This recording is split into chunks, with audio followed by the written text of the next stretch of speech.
రేపే శ్రావణ శనివారం, అలానే శని త్రయోదశి. ఎంతో పవిత్రమైనటువంటి రోజు.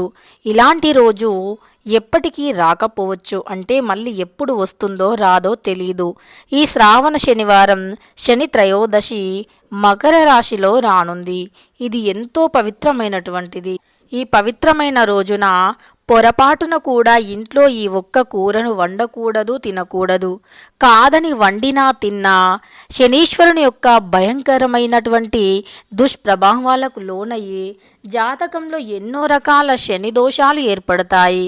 ఇక మన అందరికీ తెలిసినదే, శనీశ్వరుని యొక్క దుష్ప్రభావాలు, శని యొక్క జాతకాలు ఎవరికైతే ఉంటాయో అలాంటి వారికి జీవితంలో అన్నీ కష్టాలే.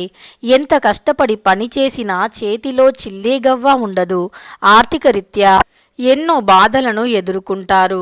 ఖచ్చితంగా వారికి శనీశ్వరుని దుష్ప్రభావాలు ఉంటే అసలు వారు జాతకంలో ఎదగలేరు. కాబట్టి మర్చిపోకుండా ప్రతి ఒక్కరూ కూడా ఈ ఒక్క కూరను ఇంట్లో పొరపాటున కూడా వండకూడదు. కాదని వండితే కష్టాలు గండాలు తప్పవు అని శాస్త్రాలు చెబుతున్నాయి. సహజంగా మన హిందూ భారతీయ సంస్కృతి ప్రకారం కొన్ని ప్రత్యేక రోజులలో కొన్ని రకాల వంటలు తినకూడదు అని శాస్త్రం చాలా స్పష్టంగా వివరిస్తుంది. ఈ స్పష్టంగా వివరించిన దాన్ని చాలామంది పక్కన పెడుతూ ఉంటారు. అంటే తెలుసో తెలియకో వాటిని తింటూ పొరపాటు చేస్తూ ఉంటారు. అలాంటి పొరపాట్ల వల్ల ఎన్నో రకాల కష్టాలు, ఎన్నో దరిద్ర బాధలు వెంటాడుతూ ఉంటాయి. ముఖ్యంగా ప్రతి మనిషికి డబ్బు చాలా అవసరం. డబ్బు చేతిలో ఉంటేనే సమాజంలో మంచి కీర్తి, ప్రతిష్ట, గౌరవం లభిస్తుంది. అలాంటి డబ్బు అనేది ఎంత కష్టపడి సంపాదించినా చేతిలో నిలవట్లేదు అంటే గనక నిత్య జీవితంలో ప్రతి ఒక్కరికి ఏదో ఒక రకమైనటువంటి కష్టం అనేది ఎదురవుతూ ఉంటుంది. అలాంటి కష్టాలు తొలగిపోవటానికి మనం జ్యోతిష్య శాస్త్రాన్ని ఎంతగానో నమ్ముతూ ఉంటాము. అయితే మనలో చాలామంది అనేక రకాల కష్టాలతో బాధపడేవారు ఉంటారు. అలానే నాకు తెలిసిన ఒక ఫ్రెండ్ కూడా చాలా రకాల సమస్యలతో బాధపడుతూ ఉండింది. ఆమె అనుకోకుండా ఒకరోజు నాకు కలిసి తనకి ఉన్న సమస్యలు అన్నీ కూడా నాతో స్పష్టంగా వివరించింది. అప్పుడు వెంటనే నాకు తెలిసిన ఒక గురువుగారి గురించి ఆమెతో చెప్పాను. గురువుగారిని ఒక్కసారి కన్సల్ట్ అవ్వమని చెప్పాను. అప్పుడు వెంటనే ఆమె గురువుగారిని ఒకసారి కన్సల్ట్ అయ్యి తనకి ఉన్న సమస్యలు అన్నీ కూడా చెప్పుకుంది. అప్పుడు ఆ గురువుగారు ఎప్పుడైతే తన పేరు మీద తనకి ఉండే సమస్యలు తొలగిపోవాలి అని పూజను ప్రారంభించారో అప్పుడు ఒక్కసారిగా నమ్మలేనంత విజయాన్ని తాను పొందింది అని నాతో కలిసినప్పుడు మళ్ళీ చెప్పింది. తన జీవితం ఇప్పుడు చాలా ఆనందంగా మారింది అని స్పష్టంగా నాకు వివరించింది. అలానే మీలో కూడా ఎంతోమందికి ఎన్నో రకాల సమస్యలు ఉండి ఉంటాయి కదా.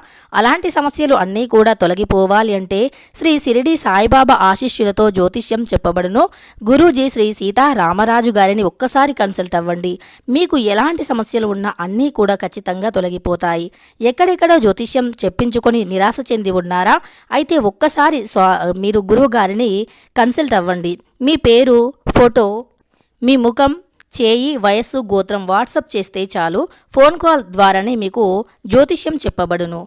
ప్రేమ, పెళ్లి, ఉద్యోగం, రాజకీయం, విదేశీ ప్రయాణం, ధనం నిలకడగా ఉండకపోవటం, భార్యాభర్తల మధ్య గొడవలు, ఆస్తి తగాదాలు, అప్పుల బాధలు, స్త్రీ పురుషుల ఎటువంటి గుప్త సమస్యలకైనా సరే చిటికలో పరిష్కారం చూపబడును. అయితే వారి సెల్ నంబర్ వచ్చి 9908224144. ఎలాంటి సమస్యలు ఉన్నా ఒక్కసారి గురువుగారిని సంప్రదించండి. మీ అన్ని సమస్యలు చిటికెలో తప్పకుండా పరిష్కరించుకోండి. అలాంటి వారికి శని దోషాలు ఉన్నాయి అని మనం స్పష్టం చేస్తూ ఉంటాము. అలా ఎవరికైతే శనీశ్వరుని దుష్ప్రభావాలు ఉంటాయో అలాంటి వారు జాతకంలో ఎప్పుడూ కూడా దరిద్రాలే వెంటాడుతూ ఉంటాయి. జాతకరీత్యా వారికి ఎప్పుడూ సమస్యలు వస్తూనే ఉంటాయి.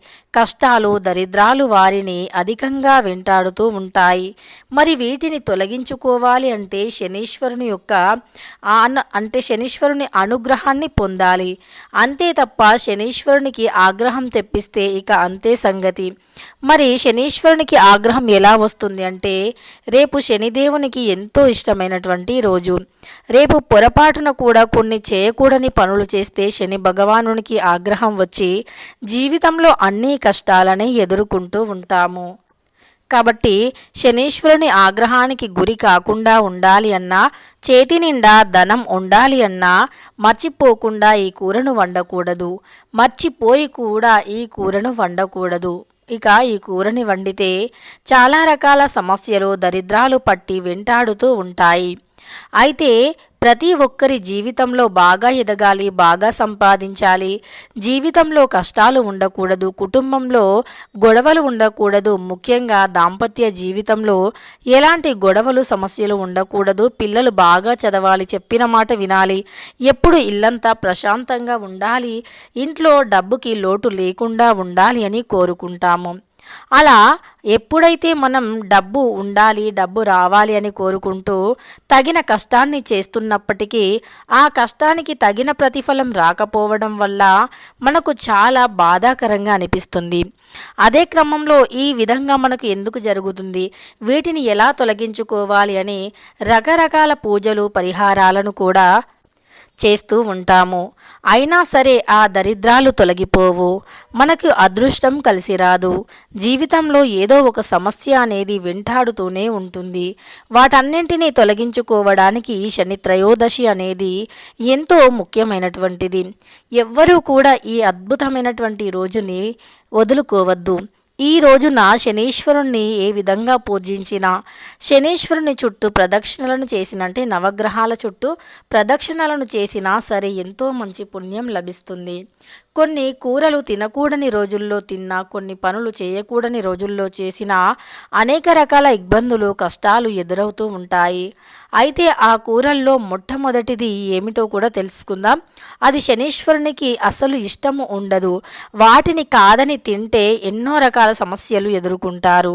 కానీ ఆ కూరని మూగ జీవులకి పెడితే మనకు ఉండే శని దోషాలు అన్నీ తొలగిపోయి అదృష్టం కలిసి వస్తుంది.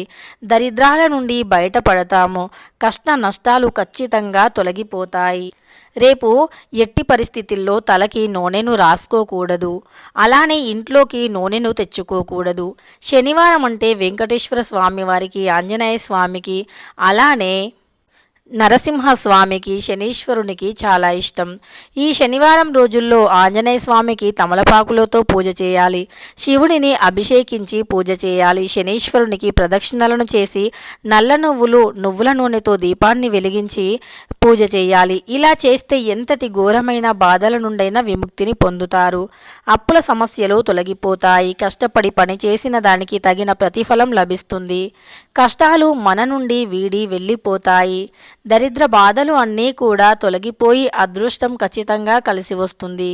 కాబట్టి రేపు ఇంట్లో ఎట్టి పరిస్థితుల్లో గోర్లు కానీ, జుట్టు కానీ కట్ చేసుకోకూడదు, తలకి నూనె రాసుకోకూడదు, ఇంట్లోకి ఇనుప వస్తువులు తెచ్చుకోకూడదు. ఇనుముతో కూడిన వస్తువులు అంటే శనీశ్వరునికి ఆగ్రహం వస్తుంది. కాబట్టి ఇనుముతో కూడిన వస్తువులు, పదునైన వస్తువులను ఇంట్లోకి తెచ్చుకోకూడదు. అలానే ఈ శని త్రయోదశి రోజున నల్లటి వస్త్రాలు, నల్ల నువ్వులు ఇంట్లోకి తెచ్చుకోకూడదు. నవగ్రహాల చుట్టూ ఓం శం శనార్చనాయ నమః అనుకుంటూ ఈ మంత్రాన్ని జపిస్తూ 9 ప్రదక్షిణాలను చేయాలి. ఇలా చేసి నువ్వుల నూనెతో దీపాన్ని వెలిగించాలి. అలానే రేపు ఈశాన్యం దిక్కున కానీ లేదా నైరుతి దిక్కున కానీ ఉప్పు దీపాన్ని వెలిగించాలి. ఈ నైరుతి దిక్కు అంటే శనీశ్వరునికి చాలా ఇష్టం. ఈ దిక్కున ఉప్పు దీపాన్ని రేపు వెలిగించటం వల్ల, అది కూడా ఇనుప ప్రమిదలో దీపాన్ని ఉప్పుపై వెలిగించడం వల్ల ఏళ్ల నాటి నుండి లేదా తరతరాల నుండి పట్టి పీడిస్తున్న శని బాధలు కూడా తొలగిపోతాయి. అన్ని దరిద్రాలు తొలగిపోయి అదృష్టం తప్పకుండా కలిసి వస్తుంది.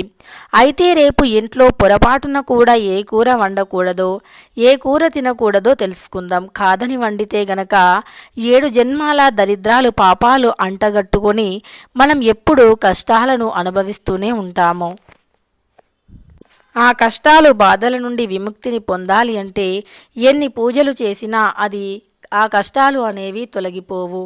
అయితే చాలామంది మామూలుగా ఈ కూరను తినటం వల్ల ఏమవుతుందిలే అనుకుంటారు. కానీ శాస్త్రపరంగా కొన్ని ప్రత్యేక రోజులలో కొన్ని రకాల కూరలు తినకూడదు అని చాలా స్పష్టంగా వివరించారు. అయితే ఆ కూరలు అనేవి కొన్ని ప్రత్యేక రోజుల్లో తినకూడదు. అందులో శనివారం రోజున అస్సలు తినకూడదు. ఇంతకీ ఆ కూర ఏమిటి అంటే గనక మినపపప్పు. మినపపప్పు అంటే శనీశ్వరునికి ప్రీతికరం, కానీ ఈ మినపప్పుని రేపు శనివారం త్రయోదశి రోజున అస్సలు తినకూడదు. ఈ మినపప్పు కూరను ఇంట్లో వండినా తిన్నా శనీశ్వరుని యొక్క ఆగ్రహానికి గురి అయ్యి రకరకాల సమస్యలను ఎదుర్కోవలసి వస్తుంది. శని బాధలకు లోనయ్యి కష్టాల పాలు అవ్వాల్సి వస్తుంది. అప్పుల సమస్యలు పట్టి పీడిస్తూ ఉంటాయి. కాబట్టి ఎట్టి పరిస్థితుల్లోనూ ఈ యొక్క కూరను రేపు త్రయోదశి శనివారం, మకర రాశి చాలా అద్భుతమైన రోజు. అందులో శ్రావణ మాసం. మీకు ఎలాంటి దోషాలు, ఎలాంటి కష్టాలు, తీరని బాధలు, దాంపత్య జీవితం, పిల్లలు, విద్య, ఉద్యోగం, వ్యాపారం, ఇలా రకరకాల సమస్యలకి కూడా తప్పకుండా మీకు ఒక పరిష్కారం దొరుకుతుంది. ఆ సమస్యలు అన్నీ కూడా ఖచ్చితంగా తొలగిపోయి అదృష్టం 100% కలిసి వస్తుంది. కాబట్టి ఇంట్లో పొరపాటున కూడా ఈ కూర వండకూడదు. అలానే మనం చెప్పుకున్నట్టు ఈ నియమాలను పాటించాలి. తప్పకుండా శనీశ్వరుని ఆలయానికి వెళ్ళి శనిదేవుణ్ణి పూజించాలి. ఒకవేళ మీ దగ్గరలో శనీశ్వరుని ఆలయం లేకపోతే నవగ్రహాలు ఉన్న ఆలయానికి వెళ్ళి మనం చెప్పినట్టుగా నవగ్రహాల చుట్టూ ప్రదక్షిణలను చేసి నువ్వుల నూనెతో దీపాన్ని వెలిగించండి. అలానే నల్ల నువ్వులను పారే నీటిలో కొన్ని వదిలివేయండి. ఇలా నల్ల నువ్వులను పారే నీటిలో వదిలివేయటం వల్ల కష్టాలు తొలగిపోతాయి. నల్ల నువ్వులను పారే నీటిలో వదిలివేయటం వల్ల దరిద్ర బాధల నుండి విముక్తిని పొందుతాము. ఎలా అయితే మనల్ని కష్టాలు వెంటాడుతున్నాయో, అలానే ఎలా అయితే శనీశ్వరుని దుష్ప్రభావం వల్ల రకరకాల సమస్యలకి గురి కావాల్సి వస్తుందో, ఆ సమస్యలు, ఆ కష్టాలు, ఆ దృష్టి దోషాలు అన్నీ కూడా తొలగిపోతాయి. ఇక మీ జీవితం అనేది అద్భుతంగా ఆనందకరంగా మారిపోతుంది. శనీశ్వరుని యొక్క అనుగ్రహానికి అనుగ్రహం మీపై ఉంటుంది. మినపప్పుని పొరపాటున కూడా వండకూడదు, తినకూడదు. కానీ మినప రొట్టెను కుక్కకు పెట్టాలి. అలానే పెరుగన్నం లేదా బ్రెడ్ ముక్క లేదా మినప రొట్టెను కుక్కకి పెట్టడం వల్ల మన జాతకంలో ఉండే అన్ని దోషాలు తొలగిపోతాయి. అలానే కాకికి ఏదైనా ఆహారం, ఏదైనా సరే, అది ఏదైనా కూర, అన్నం రెండూ కలిపి కాకికి కలిపి పెట్టాలి. అలా పెట్టేసి ఒక గ్లాసు నీటిని కూడా పెట్టి మీరు కాకికి అది పెట్టిన తర్వాత ఈ మంత్రాన్ని జపించాలి. శనీశ్వరునికి ఇష్టమైనటువంటి అతి ప్రీతికరమైన మంత్రం ఓం శం శనార్చనాయ నమః. ఇది శనీశ్వరుడికి చాలా ఇష్టం. ఈ మంత్రాన్ని రేపు ఒక్కసారి జపించినా 1,000,000 సార్లు జపించినంత పుణ్యం లభిస్తుంది. ఇక తెలుసుకున్నారు కదా, రేపు శనివారము, అందులో త్రయోదశి. ఇంట్లో ఏ కూర వండకూడదు, ఏ కూర తినకూడదు. కాదని వండితే తింటే ఎలాంటి కష్టాలు అనుభవిస్తామో అని. వీడియో నచ్చితే లైక్ చేయడం మర్చిపోకండి. ఇలాంటి ఎన్నో వీడియోస్ కోసం ఛానల్ని తప్పకుండా సబ్స్క్రైబ్ చేసుకోండి.